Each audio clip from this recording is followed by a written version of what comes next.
What's up, guys? Rick here with your DFS preview for this week's CJ Cup. And coming off of any Sung Jae win would have been fun. But coming off a Sung Jae win at TPC Summerlin is just making my heart full. So it has been a great evening, a great morning, but there's no time to look back. We've got to look ahead to this week. We have a new course. We have a great field, 78 golfers. There is no cut. We'll talk more about that. And I've got some stuff to give away. So stay tuned. Let's jump into this week's preview. Let's start with the course, the Summit Club. This is easily one of the most kind of luxurious, exclusive communities that there is here in Las Vegas. This golf course is not very old. It's 4 years old. It was a Tom Fazio design in 2017. Obviously, we don't have any data on it because this is the first time it's going to ever be played on the PGA Tour. But have no fear, I'll be out there on Tuesday. So I'll be walking the course and hopefully gaining some really good information, some valuable information. From what I understand through going through, some sources and some people who have played it, here's the way that I see this course. Because it's not a resort course, right? But it's made for the membership. It's made for the community that does not want to go out there and get beat up. So they are larger than average green, 6,500 square feet on average. It'll play to a par 70 to about 7,400 yards. It's pure desert golf. I mean, if you just look at it, it is generous off the tee. There are 4 bodies of water that come into play on 7 different holes, and they're bent grass greens, again, larger than average. So we're going to have to take that into consideration as well. You're going to hear a lot this week about Colin Morikawa playing out of the Summit Club. That's absolutely true. He's there on a seemingly near daily basis when he is in town, playing out of there all the time. Does that give him an advantage? Maybe. I know we have a lot of anecdotal evidence over the years that, playing a course that is your home course in tournament conditions can be a little bit jarring for guys. Pins are not normally in a place that they are. I'll give you an example. Last week at TPC Summerlin, I've played that course a bunch. All of those pins that they used over 4 days, I don't think I've seen any of those, just because they put these pins in different positions, obviously when it's tournament time. Will he be familiar with the course? Absolutely he will be. Does that mean that others won't be able to account for it? No. There are rumors, and I have not, take this for what it's worth, and I have not confirmed these. I think Dustin Johnson has a place in here. I don't know if he's here often or plays the course, but I'm like 60% sure of that. Take that again for what it's worth. When we look at the course, there is no real breakdown. So what I'm showing you here is the average traits for a tour average course. I think this course, Summit Club, again, being long and inaccurate off the tee, I think is going to be a good combination this week. Being able to hit your irons well, give yourself a bunch of looks, avoiding 3 putts on these larger greens. Those are all things that are going to come into play. When we run the custom model at the end of the show, we will go through the way that I think this is going to be bared out. And of course, you're not going to want to miss the live chat on Wednesday, 3 p.m. Eastern time, because that's where I can kind of divulge a lot of the information that I learned when I go out and walk the course on Tuesday. There is also an 8:15 p.m. Eastern time live chat. That's the Jock Market Power Hour. That's all things stock market DFS. So you don't want to miss out on either one of those, especially for this week. The cheat sheet, yeah, fascinating pricing for this week. Dustin Johnson, that didn't take long. Did not take long for DJ to get back to the top of this board, 11,300, along with Justin Thomas, who was 11,001. Xander, Colin, Jordan, and Rory McIlroy round out the guys above $10,000. Let's start there. What I think is fascinating about Dustin Johnson is a couple of things. One that I think most people realize, and another that I don't think many people realize. So, one, I think people realize that no matter what direction it is, when Dustin Johnson gets going in a direction, it's kind of hard to stop him.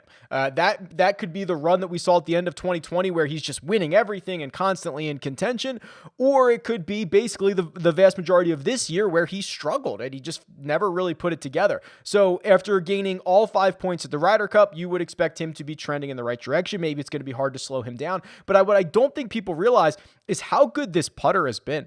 I mean, he has been absolutely phenomenal, basically for all year long. Since the Players Championship. That was in March. He's lost strokes putting just 3 times. That is a weapon of Dustin Johnson that we are seeing, that if he can fix the rest of it, right? If he can continue to dial it in with the irons and wedges, if he can go back to being one of the best drivers of the golf ball on the planet, this is a really, really dangerous combination for Dustin Johnson. So I think it is certainly worth a consideration if you can get him in your lineups. Justin Thomas played okay, right? Okay at the Ryder Cup. I think nothing to write home about. The one thing that I will say about JT, Xander, and even Rory, even if you throw Rory McIlroy into the mix here, who I'm not as excited about Rory this week, we can talk about him in a second, you got to remember that this is a no-cut event. So when you go and you start pulling up the no-cut events on RickRunGood.com here, which I highly encourage you to go and sign up for.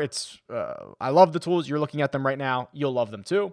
When you start looking for, no-cut events, because this is kind of a different animal. Guys will tell you there's not that pressure, right, of having to go out and shoot something low in the first 2 rounds. But if you just sort by no-cut events, going back to the 2010, Rory McIlroy is actually the best in terms of, I'm clicking on cut events. Let's try no cut events. I was going to say Rory's up there, but he's not the best. Oh, yes. Rory is the best. 1.6 strokes gained per round in no cut events. Justin Thomas, well documented, second, 1.54. Sam Burns does not have as many rounds. He's third, 12 rounds. And then Xander Schauffele is fourth. No surprise that Justin Thomas and Xander are up there, right? They are the king and the prince of no cut events. JT, I believe, has 10 of his 14 victories are in no cut events. And Xander has how many wins does he have? 4? It's like 3 out of 4 or 3 out of 5, something like that. It's just, he's played so well at no-cut events. It's a little bit of a different animal, but a little bit surprising to see Rory up there just because, I guess his history at East Lake and some WGC events, but don't forget that. He's basically number 1 by a pretty wide gap here. The way that I see this 10K range shaking out for me personally is essentially, as much as I love you, Colin, he is going to be likely the highest owned golfer here. The narrative about him at the Summit Club, while true, is going to fuel insane amount of ownership. So I will probably take if I'm going to get exposure to Morikawa this week, I'll just bet him outright. I don't need to be on him with 25% or 30% of my closest friends. I'm going to go to the other Las Vegas guy. I like Xander Schauffele as a pivot here. He's $200 cheaper. He is in complete control of his game. No cut events. He's been dominant at. I mean, he's just really good vibes. He was out at TPC Las Vegas last week, looking good. I just think that's probably a better pivot spot. I am very interested also in Jordan Spieth, and I'll know more about this on Tuesday. Spieth has been a fascinating golfer this year. This little bit of a resurgence that we've seen from him has actually, in my opinion, been driven by the driver. That's the one thing that when he was going through his really great stretch of golf, he was keeping it in play. He was basically a 0 or a small positive with the driver, and then he lost that at the end of last season. Hit it better at East Lake, but was horrible on approach. I actually think there is going to be little trouble for Jordan Spieth to find this week, unless he's playing out of the desert, which I think is going to be pretty hard to do for most guys, as long as he's keeping it out of the water. Very generous off the tee here at the Summit Club. So I will be very interested to see if Spieth can kind of just go out, take advantage of that, not be penalized nearly as much as he is on other courses. And then you look at his bent grass numbers. I mean, he is just head and shoulders. By far, that's his best surface. And it's just a really interesting option for someone that's probably not getting as much respect as they should for this week. The $9,000 range. It's big and it's intriguing. Before I get to that, let me call out a couple of winners here because these guys won subscriptions to RickRunGood.com. At Just Joe Design and Duke is Beast 13. Congratulations. I've already reached out to you. I will get you set up with your subscriptions to my website. If you want to win a subscription to RickRunGood.com, it's very easy to do, and there are 2 ways to do it. Number 1, if you're here on YouTube, make sure you're subscribed to the channel, like the video, and go ahead and comment below with who you think is going to win this week at Summit Club. The other way, go to the Apple Podcast version of this show, leave a 5-star rating and review, say something nice, leave me your Twitter handle. It is linked in the description. It's called 300 Yards to Unknown. You do them both, you get entered twice into a draw to win a subscription to RickRunGood.com. There's a lot going on in the 9K range. It's bigger than normal, and I got to point out a couple of things here. And these are not the only guys that I think are interesting, but let me give you a couple of notes. What Victor Hovland did last week, I think you have to be encouraged about. Here's the live leaderboard from last week. Victor Hovland gained 5.2 strokes on approach, 5.4 off the tee. You add those together, we call that ball striking. He was head and shoulders above the rest of the field in the 2 ball striking categories. He then lost nearly 9. That's not a typo. Nearly 9 strokes around the green, which we know that has been a weakness of Hovland's game in the past, but never has it been this bad. Losing 8.9, by far the worst around the green week of his career. The previous worst, 3.8. Okay, that's how bad we're talking here. He had a bunker shot where he left one in there. He had a couple. He had a lot of really, really poor chips. But I think the argument to be made is this: best ball striker in the field last week. He's not going to lose 9 around the green again. Might lose 2 or 3. He's not going to lose 9. And he was basically a 0 putter, and he's basically a 0 putter on bent grass. That's the combination for Victor. So I'm certainly likely to go back to him. The other thing, Sam Burns did not play well on Sunday. However, he was again pretty much now for 8 consecutive rounds has been one of the best tee to green players on the planet. And this is he lapped the field at I'm blanking, Sanderson Farms, right? Lapped the field there and was top 5 again at Summerlin. Lost strokes putting in both events. He's a very good putter. To me, if it's not fatigue, if it's not whatever, like he is just, he's such a solid option. He's such a solid option right now. A couple of other notes here. Louis Oosthuizen had like the most quiet T14 I think I've ever witnessed last week. I'm not sure I saw a single shot of his broadcasted at any point. He, again, was great tee to green, okay? 9 strokes, a little less than 9 strokes he gained from tee to green and lost nearly 2 putting. Well, I think that's not going to happen again. To lose 2 strokes putting from the guy who was literally the number 1 putter on the planet last year, I think is unlikely to happen again. I like Louis' chances this week. Now, that's not to say I don't like the chances of these other guys in the $9,000 range. Are we going to go back to Scotty Scheffler? Are we going to go back to Abraham Ancer? I think generally the argument is yes. The first week back after a little bit of a layoff can be tough to get into. Those guys did not play particularly well. But Louis, Sam Burns, Victor Hovland, they have my absolute full attention here. The $8,000 range, I believe, actually smaller than the $9,000 range, something we haven't necessarily seen here recently, but with the caliber of field, I guess DraftKings is just saying, have at it, boys. A couple of things that I think are worth pointing out here. One is Webb Simpson. Missed the cut last week, but if you look again at how they did it, this is what I think is important. Webb Simpson, over his first 2 rounds, did gain strokes on approach, gained a little bit around the green, lost a little bit off the tee. That's okay. And lost a stroke putting. The guy was 4 under par through 2 rounds and missed the cut. You get some really interesting cut lines. What did we see that last year at Shriners? 7 under, right? So you could have shot a 68 and missed the cut. Kind of a similar story for Jason Kokrak. Jason Kokrak gains 1.3 on approach, shoots 4 under for 2 rounds, and misses the cut. He loses strokes putting when he was one of the better putters, and he's technically your defending champion here this week, but he was one of the better putters here all season long. So I think those two, you have to look at a miscut and say, did they play poorly? Abraham Ancer played poorly, right? Abraham Ancer, I think he lost across the board. I think he was 3 or 4 over at a course that is just giving up birdies all over the place. He played poorly. And it's a lot different to look at what Simpson and Kokrak did and say, well, they didn't play all that poorly. They were 4 under through 2 rounds. Seems likely that they would bounce back here at some point.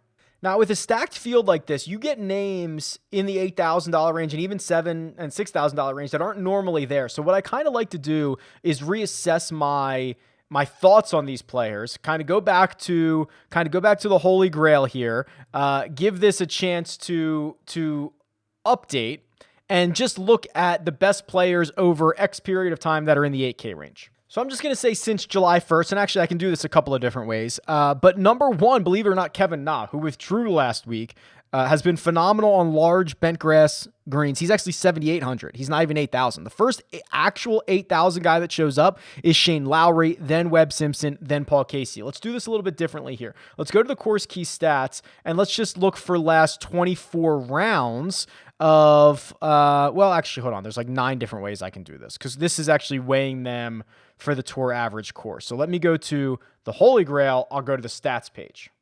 We'll change this to 24 rounds. A million different ways I can do this. Okay, so we'll sort by strokes gained total. And we'll just look for $8,000 players. First one that pops up, okay, Shane Lowry, we knew that. Harris English, Leishman, Hatton, Adam Scott. I would not have thought that. Let's look at Adam Scott because I followed him. He was with Hovland and Hideki. And he was kind of all over the place. Didn't play well at times, played awesome at other times. I want to see kind of how he did this.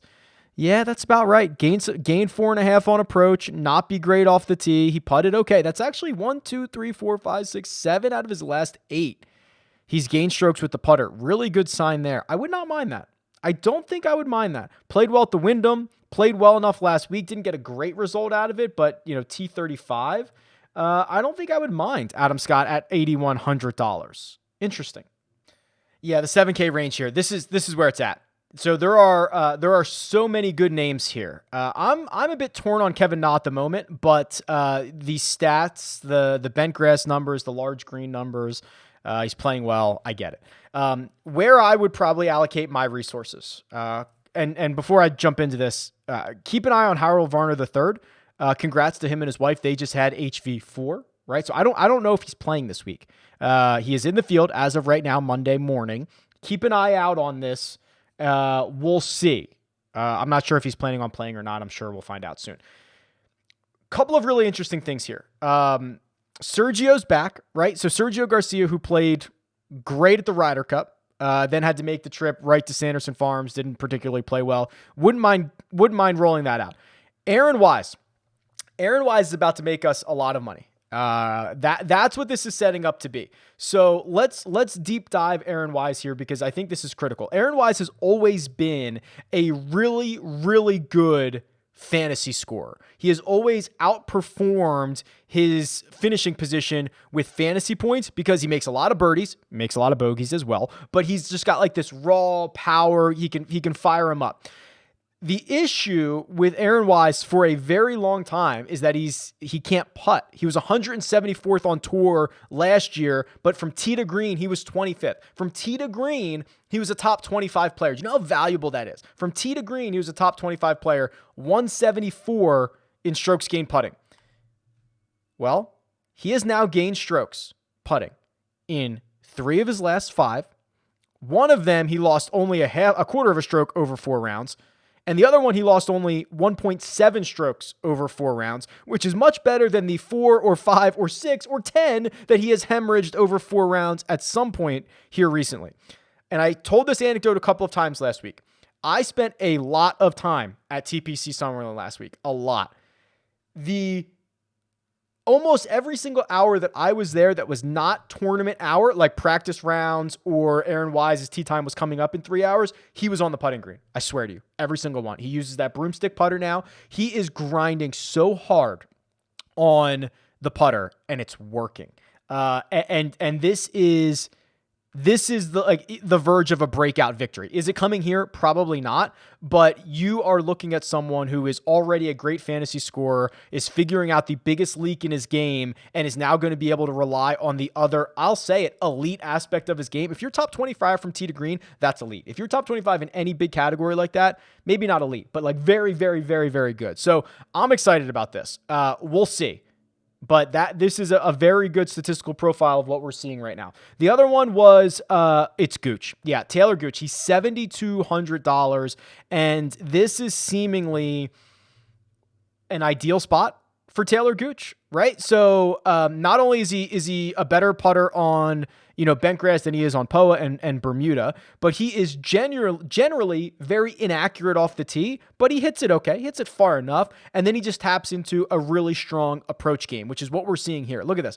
In 1, 2, 3, 4, 5, 6, 7 of his last 8 events, he's gained at least 2 strokes on approach. Big number, okay? It piles up his tee to green stuff. He's got 2 top 11 finishes in a row. He's got 4 cuts in a row. He doesn't have to worry about that this week, but like this, he's feeling it. This is a good spot for him. Gooch is another great option here in the $7,000 range. I do wonder what people are going to do with Alex Noren. So it feels like a decade ago at this point, but he went 4th and 9th at the Northern Trust in the BMW Championship. And most people are going to look at that and say, oh, he hasn't played since then. That's not true.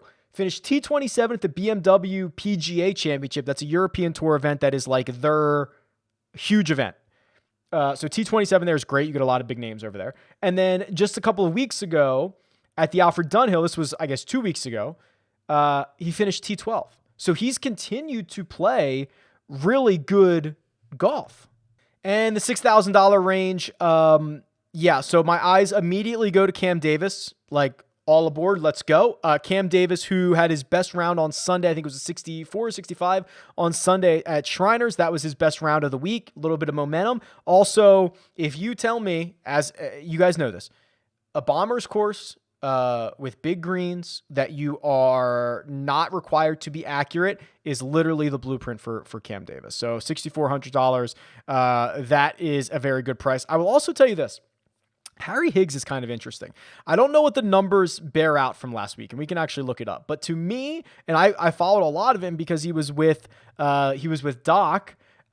So I walked with these guys.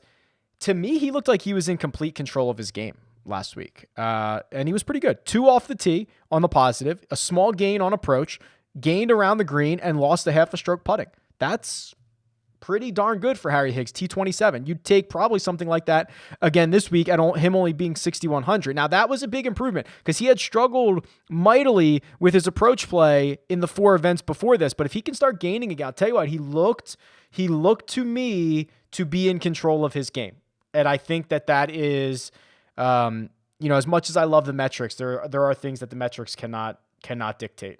All right, let's run a custom model here because I'm going to be guessing a little bit, but on Tuesday, I'm hoping to learn a lot about the golf course. So this is what I would do at the moment. I would say last 24 rounds, I would emphasize distance over accuracy. So what I'm actually going to do here is I'm going to put 15 on distance and 10 on strokes gained off the tee. So it's 25 for driving stats, but the bulk of them coming from distance. I'm then going to say approach, I think is going to be pretty important. So let's say 25 there, 20 on putting, 15 around the green. Now I've made myself a little, how this works, blended strokes gained. And then what I will also do is put 15 on par 5 scoring. It is a full par 72. Let's see what this pumps out. And then I might change this on the live chat. And oh boy. Yeah, I mean, no surprise. Sam Burns is number 1, right? There's no surprise. He's the hottest player on the planet. No surprise there. Dustin Johnson, number 2. Interesting. And actually, DJ and Rory are both inside the top 6. So those are 2 guys that I might not have played. I probably would have played Xander. I probably would have played, a couple other guys out of the 10K range first. Harris English is 3rd, 8,900. Johnny Vegas, a name that I would not have considered, 4th. Sung J M 5th. Rory 6th. Cam Smith 7. Sergio 8. Xander 9, HV3 10. Interesting. It's fine. Yeah, I mean, I'd probably want to deep dive Johnny Vegas. I'd probably want to deep dive Cam Smith. Those are names I probably would not have considered. And then also, when I get out on the golf course, I want to kind of see what I learn, right? See how it's playing, see how it's laid out for tour play, see all that stuff, and probably rework this entire model. So I don't want to put too much emphasis in the first Monday model that I run, but certainly later in the week, that would be much more valuable. So, okay, That'll do it. It's going to be awesome. Join the live chats this week. I'll be out there. Follow me on Twitter at RickRunGood. I'll try to tweet out as much information as possible when I see it out there in person. Best of luck this week, and I'll talk to you guys soon.